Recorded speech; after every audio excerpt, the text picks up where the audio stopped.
बुराई देखने को ललायत रहती है जगत की आंखें। बुराई देखने को ललायत रहती है जगत की आंखें। बुराई सुनने को कान। बुराई देखने को ललायत रहती है जगत की आंखें। बुराई सुनने को कान। अच्छाई व अच्छा भाता चंद को। अच्छाई व अच्छा भाता चंद को। बुराई का करता है बखान। जगत बुराई का करता है बखान। आंखें हमेशा इस जगत की बुराई देखती है। जैसे एक कीड़ी होती है, अच्छी दीवार हो उसमें भी वो सुराग ही ढूंढती है, वैसे ही ये जगत की आंखें बुराई ही ढूंढती है। ये जग वाले बुराई को ही देखते हैं और बुराई सुनने को कान। कान से जगत बुराई ही सुनना चाहता है। आप किसी के घर जाओ, जब वो सो जाए तो उसको उठा के कहो, उठ भैया सत्संग में चलना है। तो कहेगा अरे नहीं नहीं यार मेरी तो तबीयत थोड़ी कमजोर है। कहने का भाव कई बहाने कर देगा। मैं तो कल सोया नहीं था, मुझे तो नींद आ रही है, नींद नहीं निकली। ठीक है भाई, उसी आदमी को 3-4 दिन बाद जाके कहो तो जाते ही वो सोचेगा कि फिर से आ गया, सत्संग चलने के लिए कहेगा। जाग भी रहे होंगे उस घर वाले या वह, तो सोने का नाटक कर लेगा। उससे जाके ये कहो कि भैया तुम्हें मालूम नहीं अपने मोहल्ले में क्या हुआ, वो फलां की छोरी, बस इतना कह के चुप हो जाओ तो फौरन बेटा हो जाएगा। क्या हुआ? अरे नहीं नहीं भाई अभी नहीं बताना, कल बताएंगे, इतनी जल्दी भी क्या है। नहीं नहीं तू तो अभी बता। बुराई सुनने को कान तैयार रहते हैं, लेकिन अच्छाई के लिए बस सुनी अनसुनी कर जाते हैं। अच्छाई व अच्छे आदमी को चंद ही लोग देखते हैं। ये जग वाले बुराई का ही बखान करते हैं। निंदा करनी, चुगली करनी, इसमें ज्यादा इंटरेस्ट आता है। कोई अच्छा काम करता है तो उसकी इतनी तारीफ नहीं होती जितना कोई गलत कर बैठे उस पर उंगलियां उठाई जाती है। इसलिए ये जगत दुख को भोगता है। किसी की तरफ एक उंगली ऐसे करते हैं तो ये 4 उंगली खुद की तरफ होती है। भुगतना पड़ता है, भुगत रहा है। बहुत से तर्क बुद्धि लोग होते हैं जो कमेंट करते हैं, कहते हैं चंद पर मेरे अगले वीडियो में किसी ने कमेंट किया था कि क्या चंद का जवाब दो,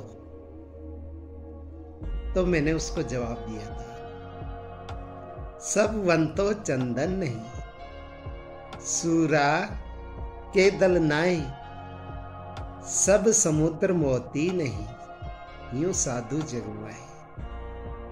भाई सुख के साथी सभी ही होते हैं, दुख के तो बहुत कम होते हैं, चंद ही होते हैं। जैसे कोई एक्सीडेंट हो जाता है तो भीड़ तो वहां बहुत जमा हो जाती है, लेकिन उठाने वाले तो कोई हाथ ही होते हैं, सो कम ही होते हैं। इसलिए मैंने चंद शब्द का उपयोग किया।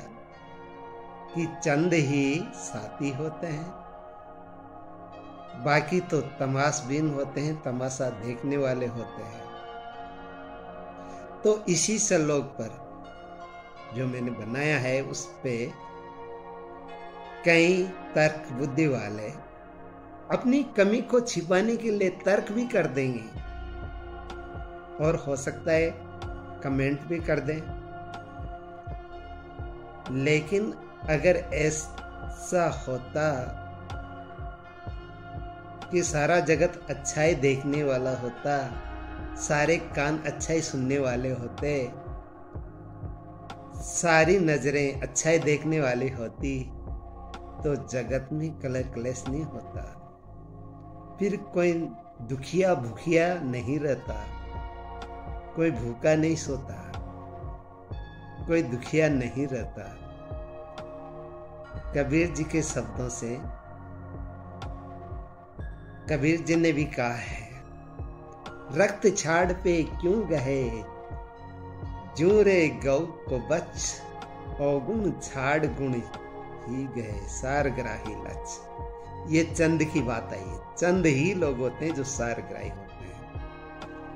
एक बछड़ा होता है, गाय के स्तनों पे लगता है तो दूध पीता है, लेकिन उसी जगह जो वो बहुत सारे पैरों वाला चींचड़ा होता है तो वो खून पीता है, वो दूध नहीं पीता है। इसी प्रकार से ये जगत अच्छाई रूपी दूध कम पीता है, चंद ही लोग होते हैं जो पीते हैं बुराई रूपी खून पीते हैं। ऐसा कबीर जी ने भी कहा है। वो तो महान संत हुए जिन्होंने अपनी ही देखी, दूसरों की नहीं देखी, तो कहलाए कबीरदास, मीराबाई। तो कुछ और चंद दिनों की सत्संग करके या चंद बातें ग्रंथों की पढ़ के हो गए संत, अच्छी राग में भजन बोल के बन गए संत। हर शौक मान अपमान निंदा स्तुति में जो समान भाव से रहता है वो संत होता है, और जो संत होता है सिर्फ उसी की नजरें अच्छाई को देखती है, उसी के कान मानवता की बातें सुनते हैं, उसी के कान हरि यश को सुनते हैं। जगत तो बुराई ही सुनने को हमेशा ललायत रहता है। इसलिए मैंने कहा, बुराई देखने को ललचाती रहती है जगत की आंखें, बुराई सुनने को कान, अच्छाई व अच्छा भाता चंद को, बुराई का करता जगत बखान, बुराई का करता जगत बखान। अगर मेरे शब्दों से किसी को बुरा लगा हो तो क्षमा कर देना चाहिए।